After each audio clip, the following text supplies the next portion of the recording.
ルタウン初開地。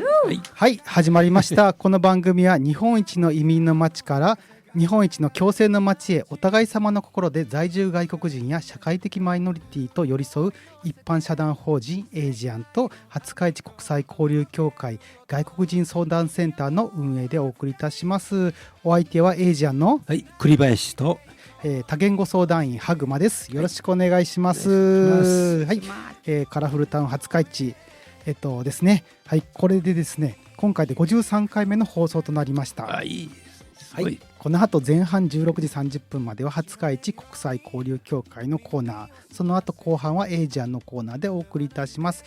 共通テーマは多文化共生です。そして今回のスタジオゲストはなんと有名なフィリピンシンガーのベベさんにお越しいただきます。ベベさん、よろしくお願いします。よろしくお願いします。少しベベさんお名前とかですね、どこから来たかとかですね、少し自己紹介お願いします。皆さんこんにちは、山出ベベです。フィリピンから参りました。よろしくお願いいたします。ベベさんは、広島に来てからこれで何年ぐらい？そうですね、もう30年以上になりましたかね。日本語も上手でですね、さらに、英語も教えたりとかですね、タガログ語ももちろん喋れるっていうで、しかも歌も歌えるということですね。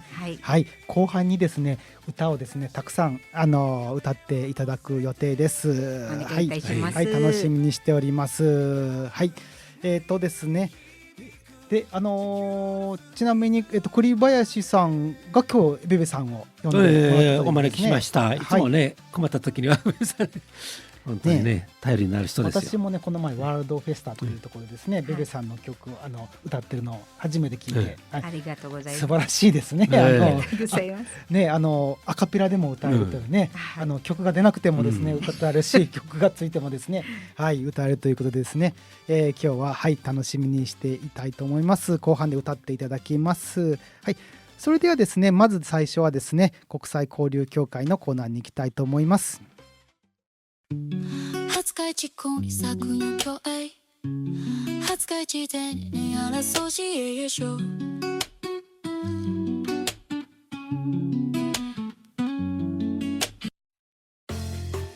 というわけで、廿日市国際交流協会廿日市インターナショナルアソシエーションのコーナーです。これには2つのコーナーがありまして、1つ目は多文化共生コーナーということで、多文化共生や在住外国人に関する気になった記事などを紹介いたします。2つ目はニュースレター廿日市ブロッサムコーナーで、廿日市市国際交流協会の月刊開放誌ブロッサムから特集記事、イベント情報などをお伝えいたします。エンディングは私の選んだ世界の音楽をお届けします。今日はですね、フィリピンシンガーのですね、曲を、用意しております。というわけでですね、楽しみにしてもらったらと思います。それではですね、まずですね、1曲目ですね、私の作ったいつものですね、多文化共生の曲を聴いてもらいたいと思います。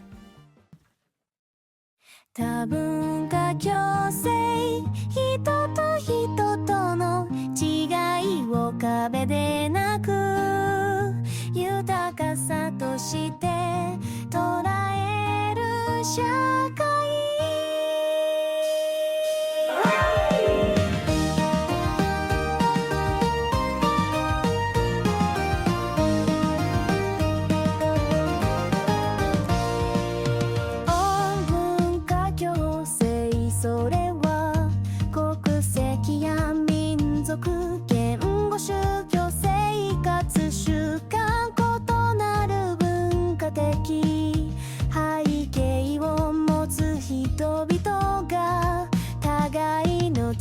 尊重し合い、平等な立場で地域社会の一員として共に暮らし、協力しながら豊かな社会を築いてゆくこと。多文化共生、人と人との違いを壁でなく豊かさとして捉える社会。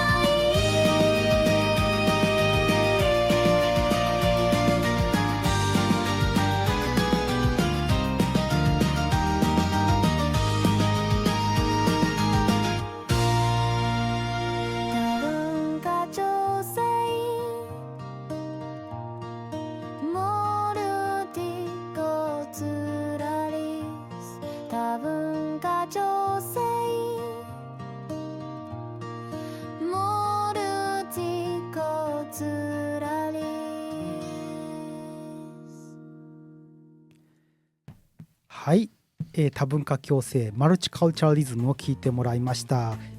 ペペさんいかがでしたでしょうか。すごいですね。はい、今はですね AI でこういう曲も作れるようになりまして、素晴らしいですね。はい、で多文化共生っていう言葉ですね、他の多くの文化ですね、はい、たくさんの文化がとかいろんな人たちが集まってそれが共生一緒に生きるっていう、マルチカルチャーとかマルチマルチカルチャーレールズム、そうですね、はいはい、というような、言葉で今ですね非常に多文化共生、日本でもですね、多文化共生という言葉が大切っていうことでですね、言われてます。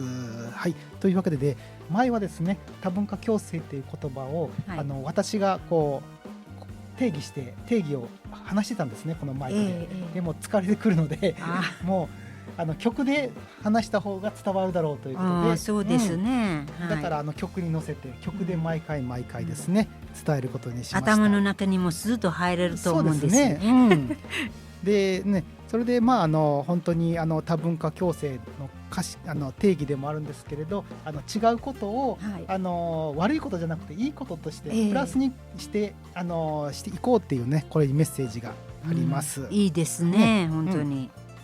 でですね、はい、それではですね、この多文化共生コーナーではですね、一つちょっと記事をですね、持ってきたので紹介したいと思います。これはですね、記事、プレスオーノ、クリパイさん、プレスオーノっていうのを見られたことありますか？これ記事新聞なんですけれど、はい、私もね初めてね、プレスオーノってね、新しいのですね。はい、で廿日市の大野地区のこちらですね。はい、こちらの記事から、はい、プレスオーノのね、先月の記事なんですけれど、インドネシアの食材店がオープンしたということで、前空の方にですね、廿日市に、そちらの記事がありましたので紹介してみたいと思います。プレスオーノ2025年10月31日号がですね、インドネシアを中心にアジアの食材を販売、オーナーのハートフルな人材が人気に。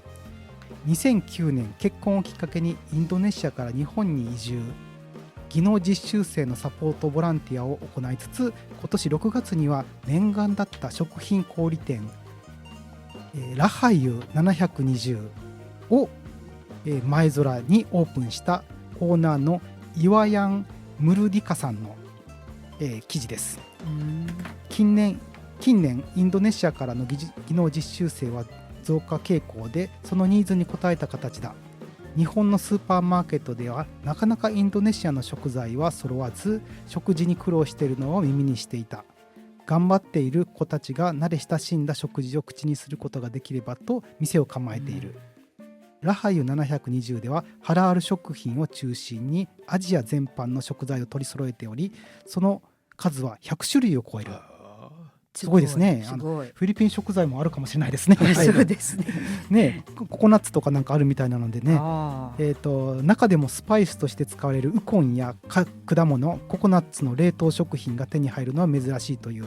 またインドネシア発祥の大豆発酵食品、広島テンペやインドネシア人の農家が栽培するフレッシュな野菜も調達。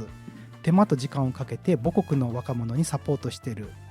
彼は言います。心置きなく母国語で話せる場所はとても大事。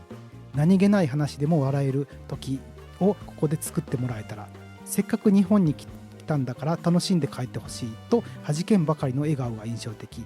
そして日本人にももっと来てもらいたいと無邪気に笑う。そんなイワヤンさんの今後の目標はインドネシア料理店を開くこと。インドネシアの文化を広めるとともに母国の味を日本人に知ってもらいたいと夢を語っている。営業時間は土日午前11時から午後8時、火曜日から金曜日午後2時から8時、定休日は月曜日ということです。インスタグラムでも告知しておりますし、最近Google マップ見たら見つかりましたので、前空駅の北側にあるビルの1階なんですけれど、すぐに見つけられると思います。電車で行くとすごく便利かと思いますね。いいですね。はい、行ってみたいですね。行ってみたいですね。多分インドネシアの食材ね、フライ用のバナナとかいいですねココナッツとか多分、はい同じようなものもあるので同じようなですよね。いいですね。いいですね。ベベさんはちなみに家ではい、とかで、フィリピン料理作ることははい、ありますね。作ります。はい。そういう時食材はどういうふうにしてそうですね。あともう日本に住んでてもう30年以上になりまして、もう最初から来てもう本当に東京から注文しないと、あはい。やっぱりねフレッシュな、で、はい。でこの時代っていうんですかね。ドンキホーテわかります？そうなんですね。はいはいはい。あちらでさまざまなアジアの部品とか製品とかも売ってます。はいはいはいはいはいねえ、私もドン・キホーテじゃあ今度行ったら探して、いいです。とてもいいです。私もね料理講習会とかエスニック料理作るので時々食材とかね、はい、チェックしたりとかですね、お店にチェックするんですけど、ココナッツの乾燥パウダーとかね、そうですね、まあ、ちょっとアジアのね、そういうナンプラーとかね、ああいうそういう調味料は手に入りやすくなったんですけど、やっぱりフレッシュなもんってなかなか手に入らないですよね。そうですね、なかなか本当にないと、まあ、東京に注文しないといけないですよね。私は特に料理教師もやってますので、料理教室やってるんですよ。すごいですね。ダンスの教室もやっとってるんですよ。ダンスも料理もね、誰かと似てます。そうですね。まあ私もですね。はい。重要ですね。皆さんが気に入っていただいて本当に嬉しいです。ですね。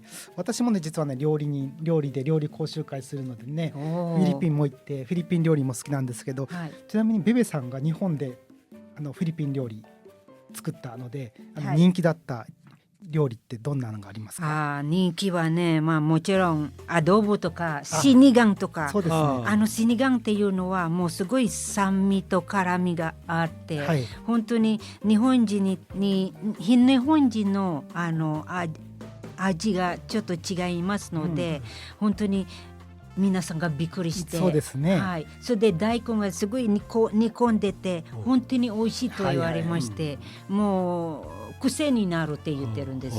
はい、私もフィリピンで大好きでしたタマリンドっていうね、そうです、酸っぱさがあってね。そうです。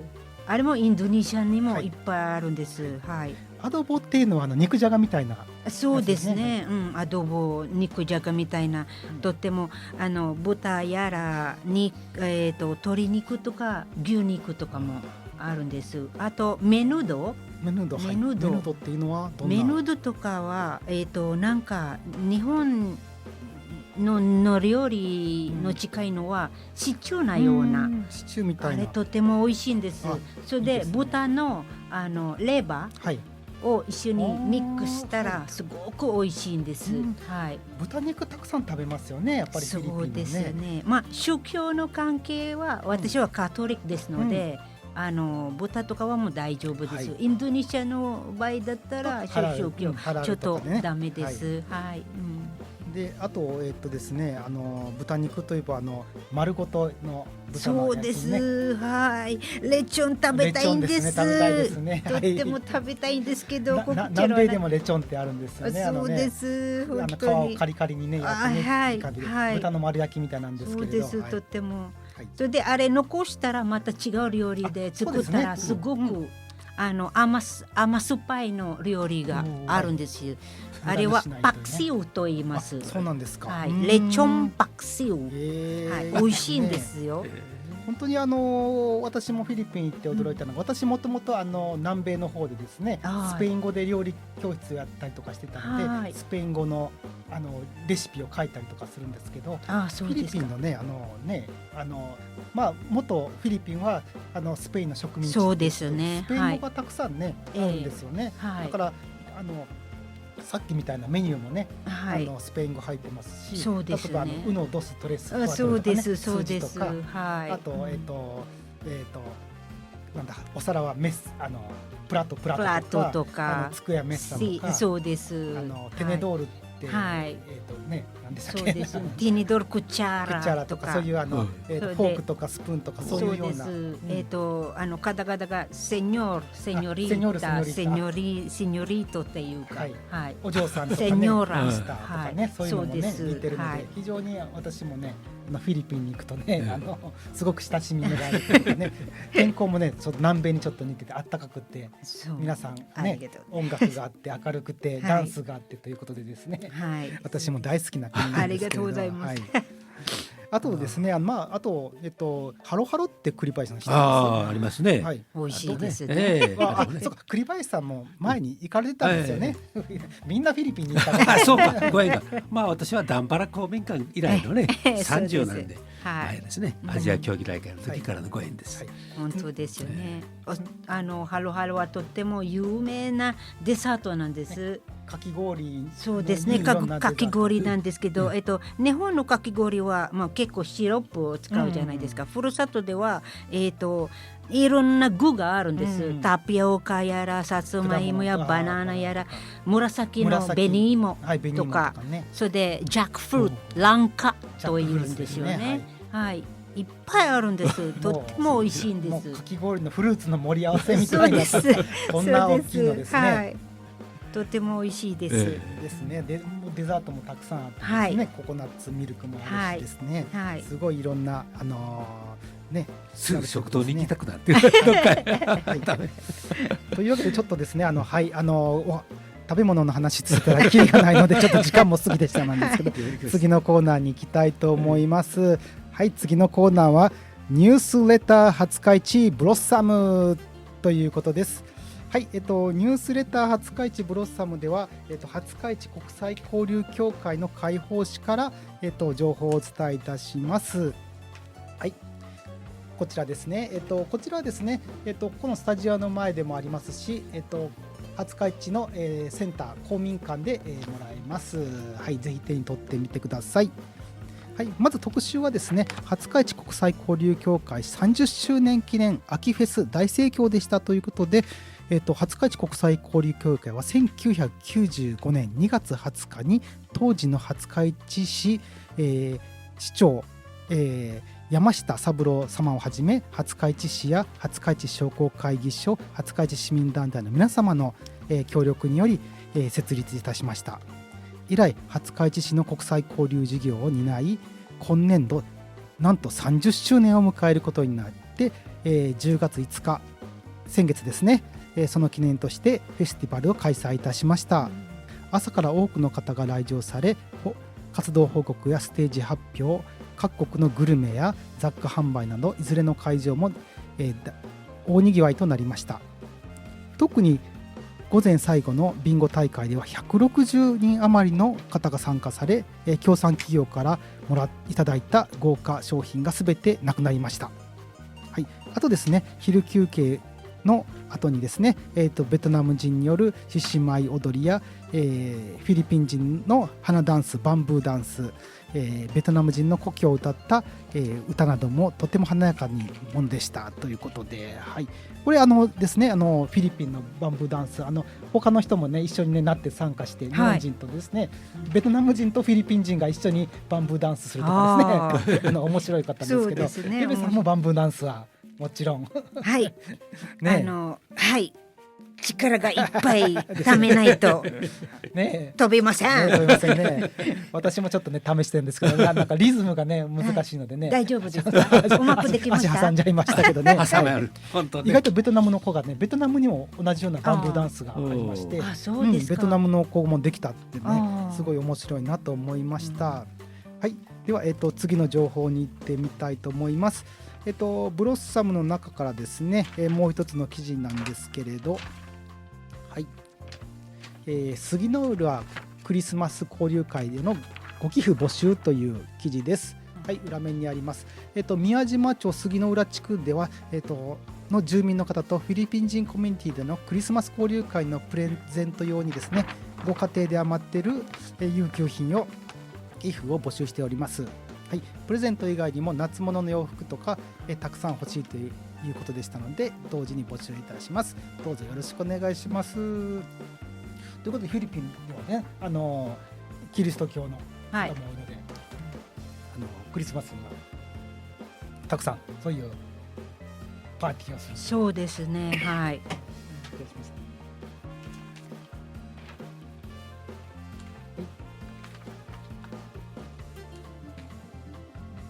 はい、それでは次の、情報いきたいと思います。はい、次はですね、はい、廿日市ですね、国際交流協会の、イベントで国際語としての英語、谷本秀康先生による、同時通訳者から見た異文化間コミュニケーションの落とし穴という、公式講演会があります。11月23日日曜日13時30分から15時です。はい、これは廿日市市民活動センター第一研修室であります。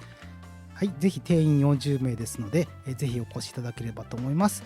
このですね、谷本先生はですね、廿日市市国際交流協会で、実践通訳技術養成講座とかですね、YMCA とか AK 大学で講師を務められてですね、今までですね、150を超える国際会議の通訳、講演、セミナーなどを、同時通訳で務められた。で、ローマ法王ヨハネ・パウロ2世広島平和アピールなどでも、通訳をされたという大ベテランの先生ですので、ぜひ来ていただければと思います。はい、そしてもう一つのですね、情報がウィーンの魅力と人々の暮らしというイベントです。これも国際交流協会のある廿日市市民中央センターで行われます。時は11月28日金曜日、18時30分から20時です。こちらの方参加無料になっております。こちらはですね、オーストリア公認国家ガイドの、一夫常子さんという方がおられて、その方が、ウィーンの魅力と人々の暮らし、広島との絆ということでですね、ウィーンの話、平和の話をしていただけます。はい、さらにもう一つ、情報があります。はい、次がですね、マレーシアへようこそということで、こちらですね、マレーシアの文化の紹介とマレーシア料理作りということでですね、楽しそうな、マレーシアの料理や衣装を通して文化を体験しましょう。11月29日土曜日10時30分から12時30分です。これはですね、場所がですね、釧路市民センターの調理室になりますので、お間違いのないように。参加費700円、16名募集です。講師はですね、ニザールさんと言われまして、広島市立大学の、博士課程の、学生さんですね。はい、来ていただきます。本場の料理がですね、食べれます。いいですね。はい。はい、そしてですね、最後のインフォメーションです。はい、キッズクリスマスパーティー、英語で話すというですね、英語で楽しむという、これも大人気なんですけれど、12月6日土曜日10時から11時30分、こちら廿日市国際交流協会のある市民活動センターで行われます。対象は4歳から小学生まで。会員の方300円、非会員の方600円でですね、これプレゼントもありますので、はい、楽しみにしてください。これカリーナさんっていうフィリピンの方が、はいはい、ベベさんもよく知ってるね、はい、ご存知です。ですね。カリーナさんも私たちの仲間なんですけれど、はい、もう英語で、はい、通訳もやるし、英語の勉強会もやるしですね。大先輩です。フィリピンの方すごいですよね。タガログ語も喋れるし英語がかなりね、みんなね喋れて、英語の先生やったりとかですね。そうですね、ということで、はい、英語で楽しむということで、英語を話したりしながら、楽しむクリスマス、キッズクリスマスパーティーがあります。はい、こちらも国際交流協会に、お問い合わせくださいということです。はい、ということでインフォメーションいろいろ出していきました。ぜひですね、他にもですね、ベベさんもいろいろ広島市内で、はい、イベント、はいはい、コンサートとかイベントとかやったりするので、はいはい、どうする？ちょっとなんか、ご案内があれば。